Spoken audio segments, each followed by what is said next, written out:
This is Talk It Over, the only dating relationship podcast that begins in bed. Make the time to subscribe. Now let's pull back those sheets. Can we talk about the relationships? Can we talk it over, see how we can build? Only you and I know that's the way it goes. In this big old bed, they'll talk it over, so talk it over. Can we talk it over? We can talk it over. Can we talk it over in bed? Talk it over. Can we talk it over? Can we talk it over? Oh, in bed. Yeah, it's your man K.I. from Bedstuy, and we have another amazing podcast. We have some amazing guests up in the building. Let's see. This is Talk It Over. Talk It Over is the only dating relationship podcast that begins in bed. And because we are honoring our social distance, we're doing our due diligence, we're talking it over in our own big old beds. So let's see who we got in the building. Oh, I think I see Robin. Miss Robin, what's good? Hey. How you doing? Welcome back. All's well. Love having you on the show. Let's see. Who else we got? We got Sister Sasha. Privyat. How are you, Sasha? Hi, everyone. I am actually joining from a car seat. So Okay. That's close enough.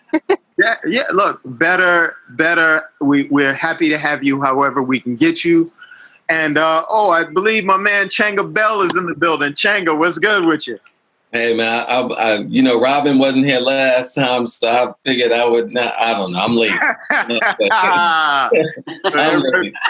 Look, everybody was asking about you too. Like, is Changa coming on? So your buddy, especially your buddy Sasha, she was asking about you over there. She was like, Changa and I seem to be aligned. I'm like, yeah, that's good because there are two people I can antagonize. Yeah. I got a lot of feminine energy. That's why I don't have a lot of male friends. They be like, man, you just like my wife. That's why I love you. And I shared that. Actually, I shared that with her. But I'm glad you got to say that for yourself. Yeah. And then, of course, we have Miss Bree bringing the tea. What's good, Bree? Hello. Thank you for having me. Ow, in the building. So Bree is actually going to fill in for Big O as far as the question of the day. We'll see Big O next week. Big O down in NC doing his chores. All right. Driving him mama around. Good. Yes. Miss you, Big O. That's right. Yeah, right. I was going to say. Yeah, drive Big Mama. Wherever Big Mama want to go, take her. All right. So we have another amazing podcast. I'm glad to see everybody alive and well. Again, this is Talk It Over, the only dating relationship podcast that begins in bed, but we are honoring social distance, so we're in our own big old beds until further notice. Let's see. All right, so as customary, we always kick it off with the feel-good story today. You all ready for that one? Yes, yeah. This is a really good one. Hang tight. Hold on, let me get my situation together. I got to put my reading glasses on. Okay, here we go. 6-year-old girl has an adorable dance-off with her grandfather 6 feet apart. All right. Oh. Yeah. So Kyra Neely lives across the street from her grandfather, but hasn't been able to spend quality time with him due to the COVID outbreak. Kira Neely, 6, loves spending quality time with her grandfather, but I said that. Okay.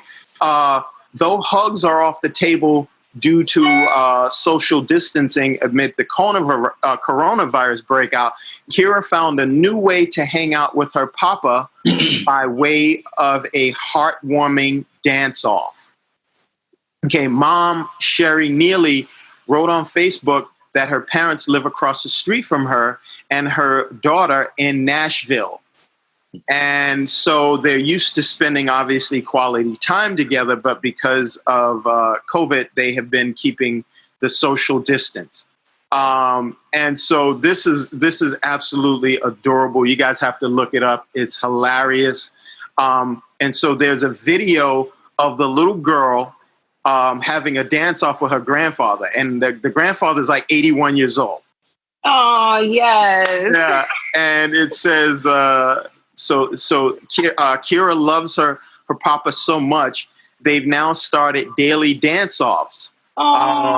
Yeah, and Sherry, the mother, says that she said, my dad is turning 81 years old next month, and she had never seen him dance before. And so, yes, and so she says that he's been really putting forth great effort and some special moves in this video dance-off. And if you have a chance to look it up and look at it, it will warm your heart on multiple levels. Oh, I gotta see that. Where do we find it again? So I found it on people.com. Okay. Human interest, but it made Good Morning America. Oh, nice. That is too adorable. It is unbelievable. And what makes it, for me, especially heartwarming is that the little girl, clearly like a biracial parents. Mm-hmm. So the little girl's appears to be like mixed African-American and something. And the grandfather is Caucasian. Oh, wow. And so you see them standing across the street. It couldn't be a more different, look in terms of culture, age, and everything. But when you see it, wow, that's cute. It is it is absolutely adorable. And it was the first story that popped up, and I was like, definitely want to show that. It's really beautiful. So if you get a chance, check it out. It's 6-year-old has a dance off with her grandfather, Kira Neely, and they are in Nashville. Oh, and that is too cute. It's really wonderful. So that's it. I'm getting my boombox knives and I'm coming across the street. Come on, we battling. Let's do it. Let's have a dance off. Knowing me, I'll probably trip and fall over something, but so that's my clumsiness. But so are we ready for the hot topic today? Mm-hmm. Let's get it in. Bree, bringing the tea. Yes. So today's question of the day is healthy compromise, to give or not to give. So what do you guys define as a healthy compromise? What is a healthy compromise? It's healthy to just say yes to her. It's healthy to say yes. Yeah. Well, you know what? There it is. That concludes this podcast. Podcast over. Changa has given us the answers. Hey, yes. Good. Look, y'all enjoy the rest of the day. I guess I'll see y'all next week. That's it. Here's the answer. Thank you, Changa. Well, can I say what I will say? Please. Is that I had to learn that it took me to go through therapy, honestly, to learn what a healthy compromise was. And I had to learn that I had to set boundaries within myself in order to have a healthy compromise. Because there were times when, like we would get into arguments, myself and my ex-boyfriend, we would get into arguments. And then like a couple of days later, he'd assume that everything was fine. And that started becoming a pattern. So when we officially broke up, he kind of assumed that like, oh, she's going to get back with me in a couple of days, because I hadn't set that boundary of like, no, this was it for me. You crossed this line, and that ultimately led to me realizing that there wasn't a healthy compromise. I kept giving myself and not, setting that boundary of like, okay, no, this is what I'm going to give. This is what I'm expecting in return. And, that way I won't lose myself within that process. And I ended up doing that. So I think within a healthy compromise, you have to have boundaries, not only for the relationship, but for yourself. Yeah, I like that. That's awesome. I don't believe in compromising at all. No, I don't. I mean, but I probably do something that is, I think my trouble may be just with the word, right? So to me, when I think of compromise, I think of not getting everything I want, right? And the idea in this life is to get everything that you want. One, provided you know what it is you want. Two, it doesn't cause harm and distress to another human being. So the idea of compromise, and I commission all of you to help me with this, which is why we do these shows, right? It's cathartic, right? It's designed to help us improve as human beings so that we can be of greater service.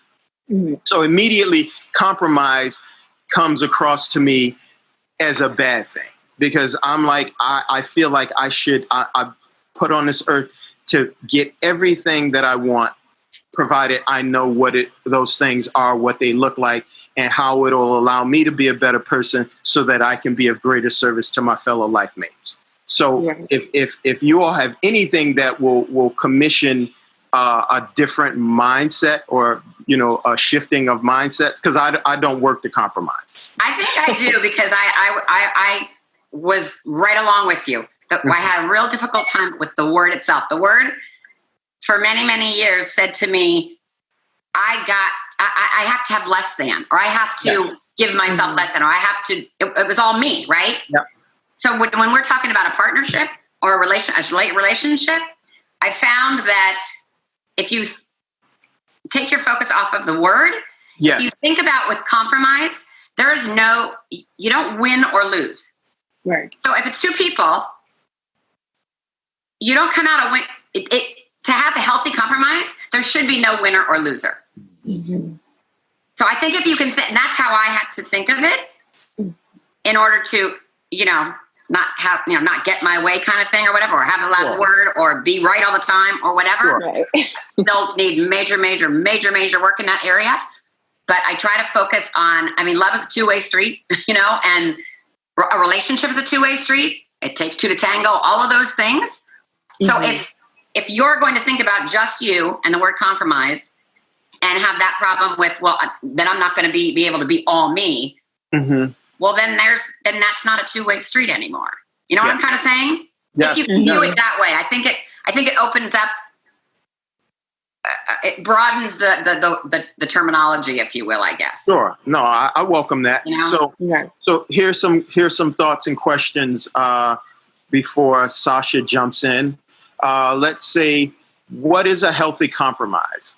How do I find a happy medium? A happy medium kind of works for me. Does compromise mean surrender? So, I think to borrow from all of you, like what Bree and Robin and you said, from my experience in going through couples therapy with my ex, and then using that knowledge with my current relationship with my wife, that there is a collaboration. You release the word compromise, yes, and you put collaboration. I think this was actually Stephen Covey that got me into that win-win. So it has to be a win-win, and then collaboration, you're shoulder to shoulder. You objectively look at whatever issue or thing that may be divisive. Whereas in compromise, there is a win-lose, and you don't, with a loving situation, you don't want your spouse to lose, and you also don't want to be a loser. So what we do is we don't move forward unless we can have consensus, unless we have true collaboration. Yes. And then, I guess in that way it's a lose-lose, or later, just later. But, it will eventually get done, but not until both people feel comfortable moving forward. We just don't do it. So I'll replace the word, because I agree. I hate the word compromise, and I use collaboration. Thank you. That's a good one. That's a good one. There it is. Yeah, I like that. Yeah, Sasha, you got anything you want to throw in? She like, I want to punch you in your head. Can't see Sasha's face today. Yeah. Yes. I'm back. Hopefully the reception will be okay for the next few minutes. But if we just back up a little bit, because it's kind of a lot to unpack here. So if you talk about a compromise early on, it's really like a spectrum of what you feel comfortable with, right? Like early on in a relationship, because we probably all know people that have moved across the country, moved across the world, right? We know of people that have switched religions maybe, or allowed for the partner to have a different, political affiliation or something like that. And as long as it works for them in their particular partnership/union, mm-hmm. I think it's fine. We talk about people maybe they tend to be younger and their deal breaker would be like, I don't want to date anyone with children. And at the same time, you always hear of successful partnerships, unions, where that become like blended families. So for some people, it doesn't matter, right? So it's really a spectrum of like, where do you fall on the spectrum of what you're comfortable with? And then is your partner there with you, right? Are you a match? Are you the two puzzle pieces that fit together? However, I resent the notion of I think, Naz, you said that a compromise is a loss on somebody. It's a very sort of self-absorbed way to look at it. A compromise is a win-win situation, and it's, if you look at it long term, like it's not what you're giving up. You are supposed to be gaining a lot more in return, right? Because your partner is happier, and you're making the decision to give it up from the beginning. So it's sort of up to you. So if you're having second thoughts, maybe the setup isn't for you to begin with. So yeah, I think I agree with I like the melding of everybody's particular perspective. I think when you enter when you're starting out courting or dating, one of the reasons we wanted to come up with this discussion or podcast is because I felt like a lot of these questions that we ask, these are conversations that should be happening early on in the courting dating process, right? So that a compromise, I think compromising, no one wants to compromise in the early onset, right? Because they feel like they're giving up or giving over a part of themselves to someone that they don't really know, right? And they don't even know if they're going to invest that kind of time. So I think that the context of time definitely plays a role in it. And, our married people could probably speak to it a whole lot better, right? There are things that probably in the beginning that you weren't willing to compromise or concede. But now that you're in a marriage and there's that longevity in that history and that time, you're willing to make certain concessions, right? You're willing to compromise certain things, right? Because you see the big picture. I have two examples that are sort of on the opposite ends of the spectrum. So one of them is a girlfriend of mine who is single and is actively dating, and her recent deal breaker, she lives in the city in Manhattan, and she met somebody and they got along. They went on several dates, but he lived in the Bronx, and she was like, okay, well, it's too far. There's no way I'm going to travel to the Bronx to sleep over at his house, which means that he will always be sleeping over at my house. And that is not a compromise I'm willing to make this early on. So, right. Yes. Felt that. I felt but that's just her, right? For some people, it probably would have been a non-factor.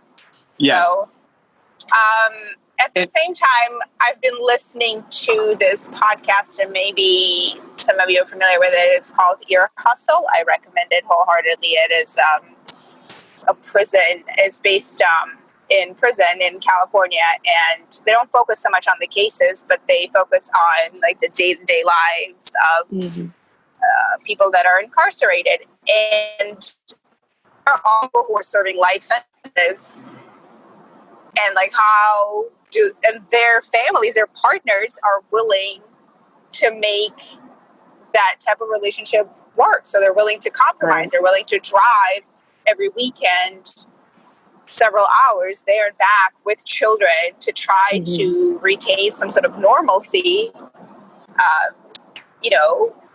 despite this being a constant for the rest of their marriage. So that's actually so funny that you say that, Sasha. A friend of mine is currently incarcerated. He's been for a few years now. his girlfriend from years ago, she eventually got married to him out there, you know, while he was incarcerated. They ended up like getting conjugals. She's pregnant. They have 2 kids. She brings the kids out there to visit him. You know, they're aware of who their dad is, why he's there and stuff. And, you know, I was talking with my grandmother and my aunt about it yesterday, and I was like, me personally, I couldn't, you know, like that's not something that I would be willing to do in the back and forth. But for her, like gratefully, you know, she was able to say, you know what, I'm willing to make this compromise or this sacrifice or, you know, this contribution, you know, commitment for him. So that way, you know, we can continue on with whatever life. And I think that's where it comes down to, like you said, that spectrum of compromise, right? That like that definition of it, and kind of looking back and knowing yourself, right? And knowing like, okay, this is a deal breaker for me. This is what again, those boundaries, what I'm willing to allow and what I'm not willing to allow at all, you know? And like, again, like I said, that's something that I wouldn't have been like, I don't know, you're incarcerated. I don't think we could start a happy family while you're incarcerated. So you said, hit on something I was going to bring up. So is sacrifice and compromise, are they the same? Like, do you have to, inside of compromising, do you have to? No, absolutely not. Yeah, no. Okay. Absolutely not. Yeah. But what I wanted to say too earlier, when I think of compromise, I also think of like little arguments within the relationship, right? So like my last relationship, we were kind of like, listen, I don't like when you stay out till 2 a.m. and I'm here by myself all the time, right? And he's like, well, listen, this is a part of my lifestyle. So we ended up coming to an agreement because this was a constant argument. You know, like, you always coming in at 2 a.m. You know the lifestyle I live. And I'm like, I miss you. So eventually we're like, okay, you know what? On the weekends, you do whatever, you're out till 2 a.m. But Monday through Friday, you're coming home at least by 12 o'clock and you come home to me, we cuddle, we eat, whatever. You know, like that was a compromise for us. It wasn't major. Like, I didn't feel like I was giving so much of myself, you know, like I didn't feel like I had to sacrifice anything. I wasn't asking him to sacrifice anything, but just to come to an agreement so that way the relationship can continue to grow, you know, like, but it becomes a little bit more different when it's like, well, I have this business deal out in California and I want you to pick up and move your life, you know, from New York to California. That's a little bit of that's growth. That's, you know, not necessarily a compromise to me. Okay. So, Robin, you were shaking your head. Oh, well, when you said surrender, you know, does it mean surrender or whatever? And I absolutely no.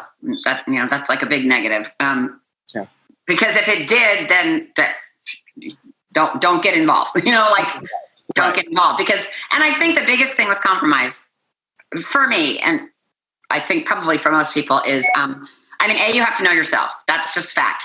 And again, there's no right or wrong. It's just you. So if you are in a relationship and, you know, a little bit of time is going on and you're feeling kind of like you're not yourself, mm-hmm. that's kind of a red flag. That's like, you know, why am I not feeling like myself, you know, and don't, you know, investigate why that is. Don't wait too long.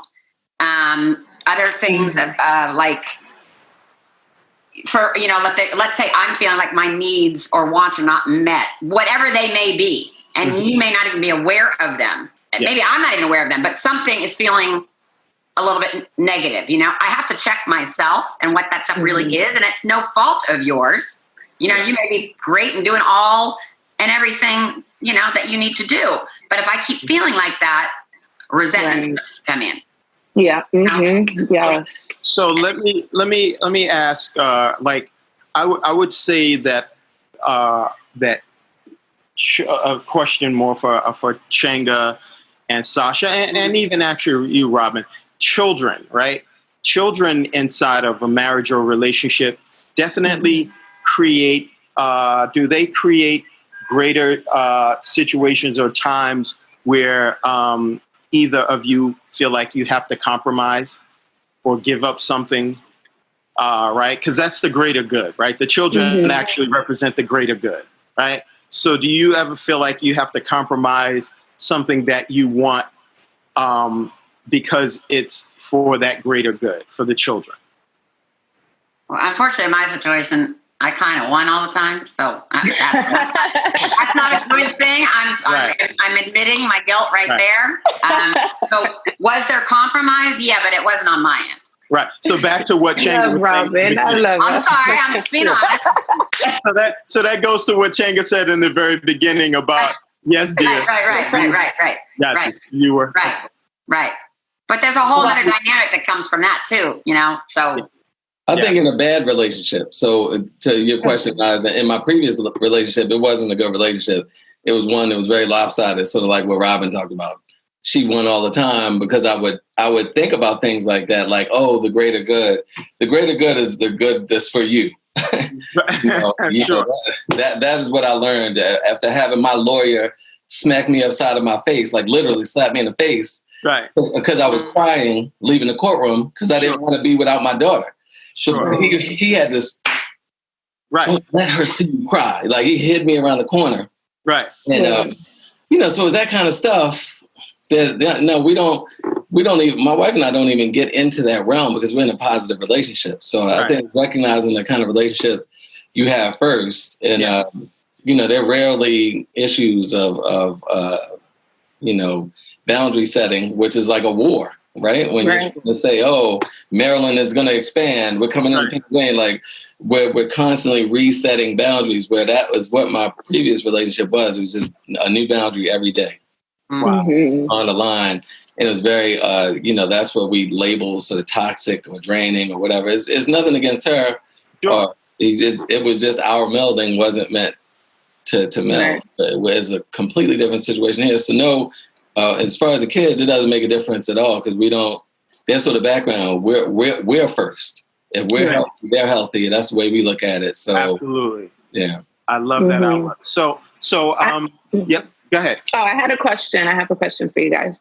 What are some things that are like non-negotiable for you guys in the relationship?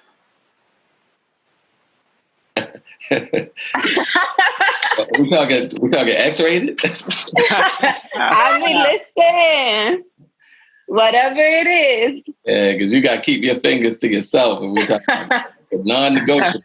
I mean, I have one. It's just mine. It's just a little. I have to know that or feel that somebody is responsible, and when I mean responsible, I mean obviously in many ways, but especially in a financial way. So I don't, and that doesn't have anything to do with a dollar amount or anything like that. Right. It just means, can you take care of your own? And clearly, do you do that on your own? And because basically, I don't really want to know about it. Like I come with mine, you come with yours, whatever it is, we mesh, we put together, whatever you end up doing, depending on the situation you're in, the time of your life you're in or whatever.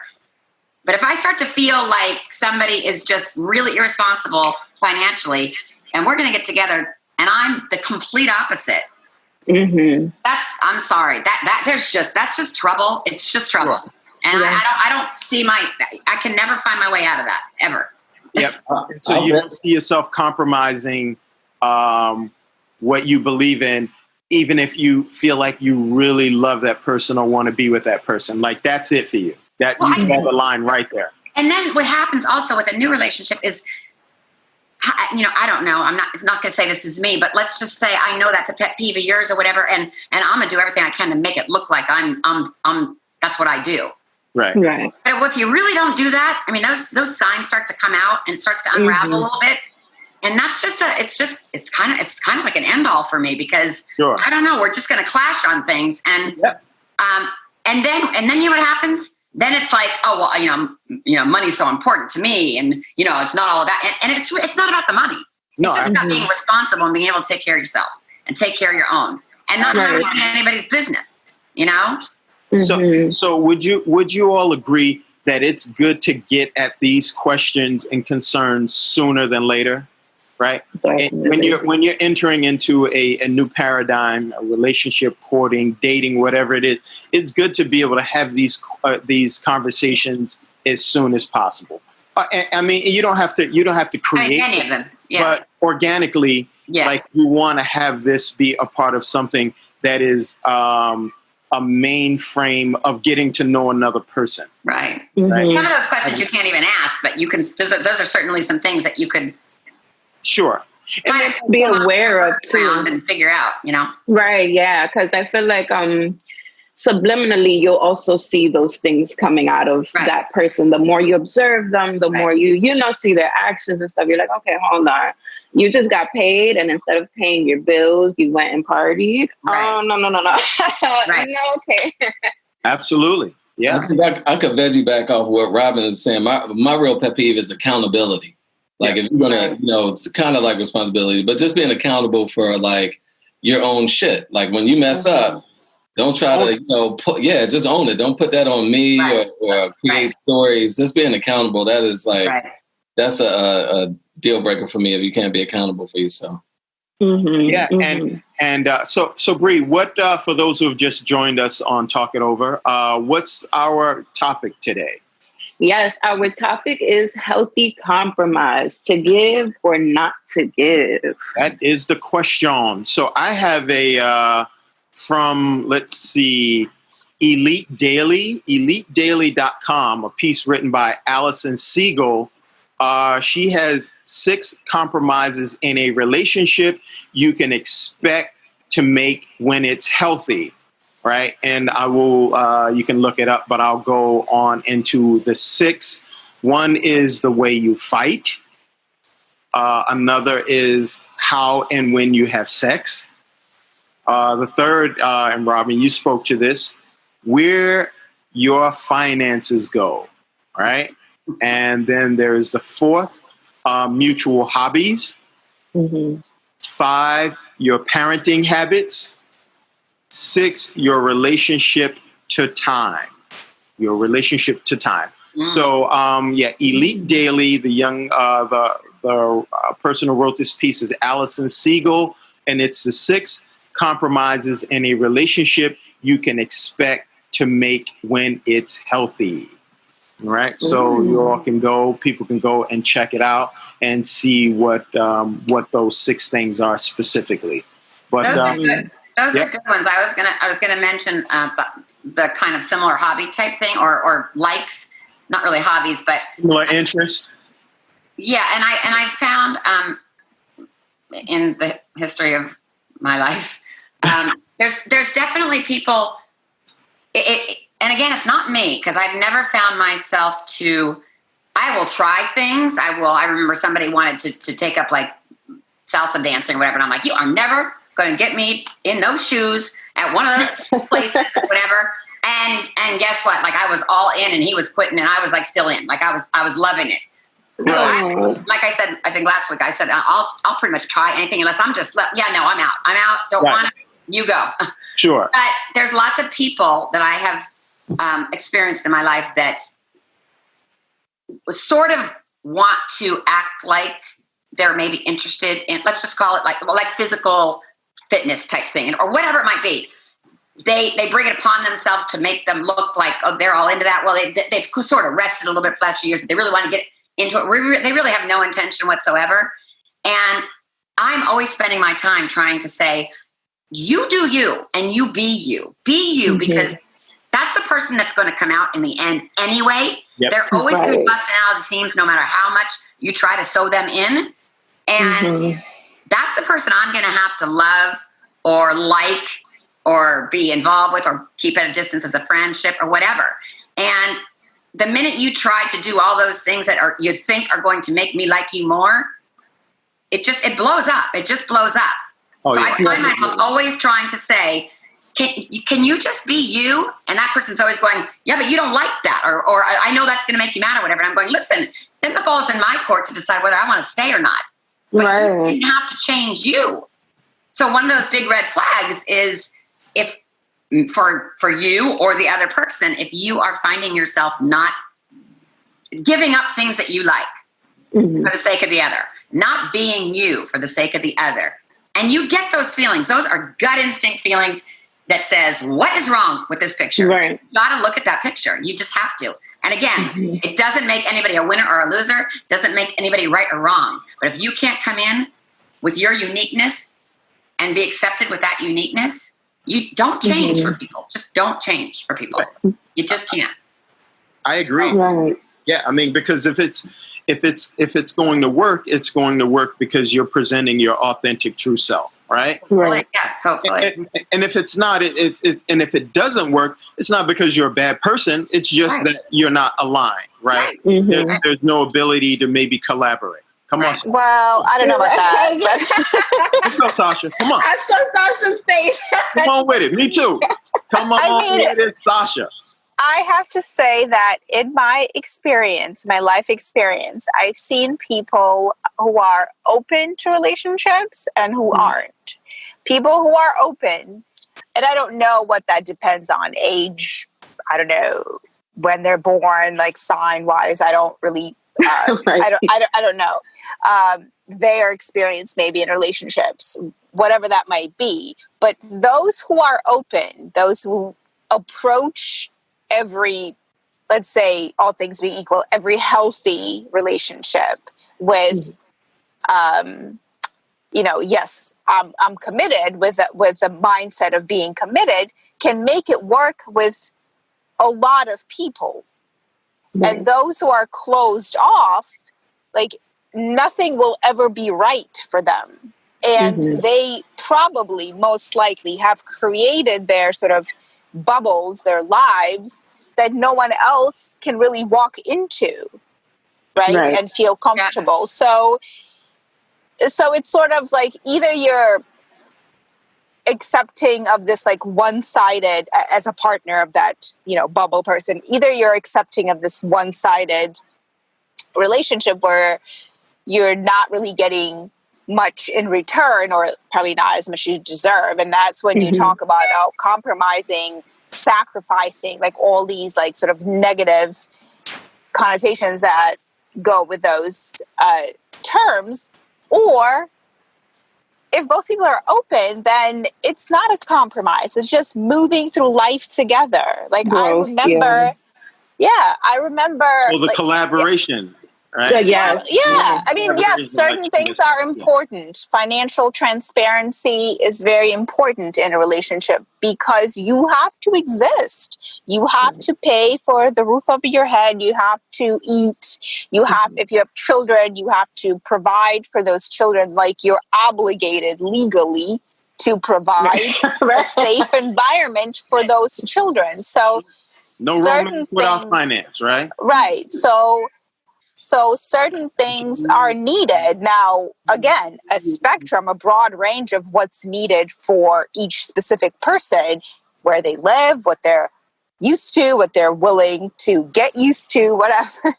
So that's like for each couple to decide. But I mean, otherwise, everything is adjustable and everything you can sort of create for yourself. It's not really giving that much up. I'll give you an example.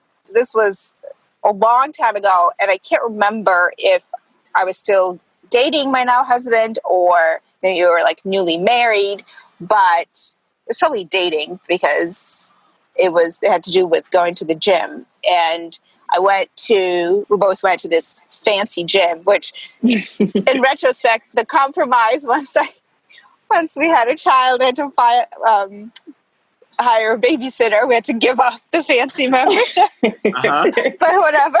So that was a compromise. But I wanted to hire a trainer, probably like for the wedding or something. And he was like, I don't care, like go with who you want, but please don't hire a dude. And I probably wouldn't have anyway.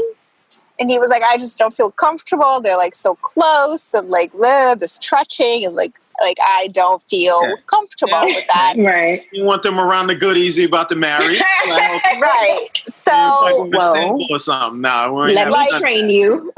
Right. Like I probably could have put up some fight or argument like, oh, it's freedom, you don't trust me. But it wasn't a big deal. I'm like, yeah, whatever. Like it is what it is. So So small things like that, I don't even consider them compromises or sacrifices. Sure. It's just you are together with this person. That was a concession. You were willing to concede that. That wasn't a big deal to you. I didn't see it as such, but then other things, we do have to talk about, and financially, like we have an older car, we need to upgrade a car, and currently we disagree because he feels that we both work very hard, so he wants something luxury. I personally, living in the city, maybe drive twice a year. Right. So like for me, a Honda hybrid is as good as I'm willing to consider.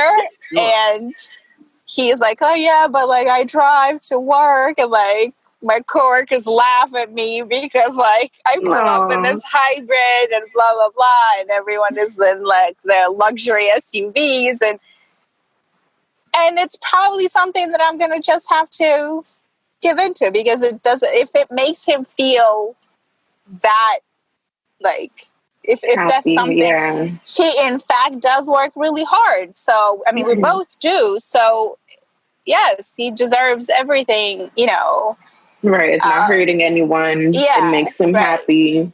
Why not? Right. Now, do you all have, I don't want to say arguments, but do you have healthy or strong debates around that? Yeah. I mean, he knows where I stand, but at the but my situation, my experience with driving is, twice a year, I drive somewhere, right, for whatever reason. Like it's, I live in the city for a reason. I like to walk. I like to bike. So it's not a priority. Right. He happens to drive to work every day. Absolutely. Or, so it's a different experience for him entirely. So because he uses it, I feel that it's probably more important. So yes. And I think also because we're talking about compromise, I think it's different personal compromises for you guys, right? You're like, I prefer, I like walking, I like biking, and he's like, I drive, like this is how I transport to and from work and home and stuff, so it's like you're investing in yourself and knowing those things and loving that person to say it's not hurting me, it's not gonna hurt you, it's actually gonna make you happy.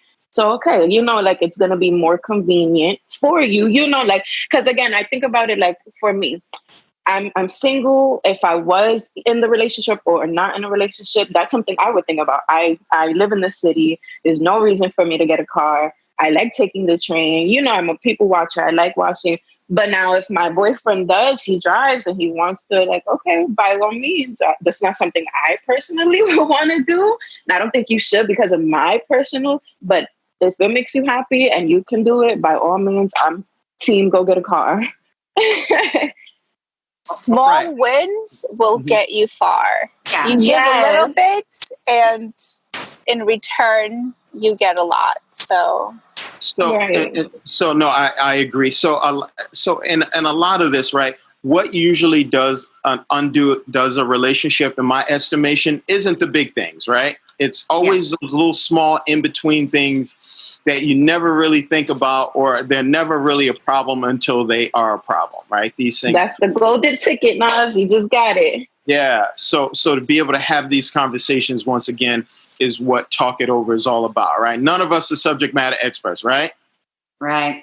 As a matter of fact, don't ask me nothing about dating and Not at all. Not even close. Don't ask me nothing. I'm currently single. Yeah. So, so once again, this is Talk It Over. I want to go around the room and get the temperature on everyone here in terms of, are you the person who does most of the compromising, and it could be in any relationship. It could be work.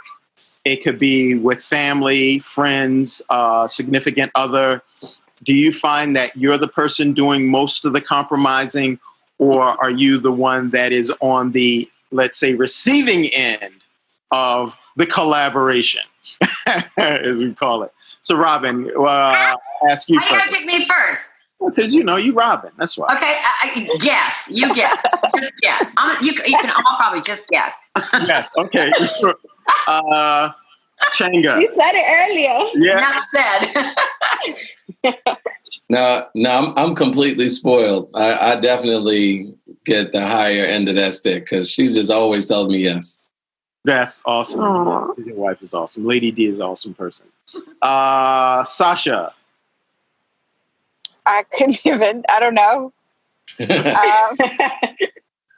I think I probably pretty much get anything. I mean, I don't know. It's not an argument. We agree on things. Yeah. You're the winner. You're the winner in the. It's not. Yeah. I don't know. I mean, I feel like I give a lot, but I get a lot. Maybe it's 50-50 then. So sure. Fair enough. Yeah. Yeah. And again, it doesn't have to necessarily be in relationships, right? It could be in business. It could be with family. What about you, Bree? I'm more of the giver. I know you're spoiled. Never mind. No, I actually give a lot though, and I'm learning to have a healthy balance between compromise, not giving too much, not receiving too much. Just right in the middle. Right on. So I mean, Changa, I think you said it the best. Collaboration, right? So you help morph the notion of a compromise, which, in the beginning I said it always had negative connotations to me, to a more collaborative outcome. And so I would definitely say that I love collaborating. I love sharing. I love doing things with other people, right? So if it means giving up a large percentage of something that I personally want for the good of the people that I'm in a collaboration with, I'm all about it. I love it. I think, or at least co-creation. I think Briana, one of them said the word co-creation. It's the same thing, but like you're more excited about raising that baby together equally as opposed to and somebody losing. So collaboration, co-creation, any of those similar words. Yeah, I mean that's important, right? And those are the things that really build and cultivate and nurture communities, collaborating, working cooperatively together. And that's what this is all about. And so with that said, I want to take this time to thank all of my guest co-hosts, right? Because we're all co-collaborators in this journey, right? In this experience. And so I thank you all for coming out and doing the podcast. Changa Bell in the building once again. Will you come back and join us for another podcast sometime in the future? Every invitation I get is going to be a yes. Yeah, that's what I'm talking about. Miss Robin. You got me. There you go. I love it. Bree bringing the tea. I ain't even going to ask you. You right. Look, I'm here. We missed you the last couple weeks. Where were you? I'm so sorry. I was in Atlantic City partying it up. Living my best life. That's what's up. And Miss Sasha. Yes. Can we hope to see or hear absolutely. from you? Yes, absolutely. If you guys will have me back, I'll come back. That's my sparring partner right there. For some reason, we got that. I love getting into it with Sasha. Between her and Robin, they had me cracking up today. Sasha's like so nice. I'm like, gosh, Sasha, you're teaching me a lot. She got company. She's in the car with other people, so she ain't letting loose. She got me real nice. Yeah.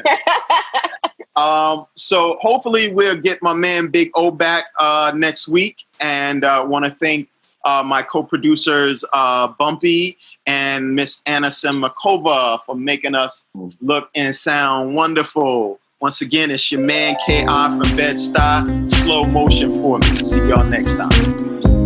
Gia.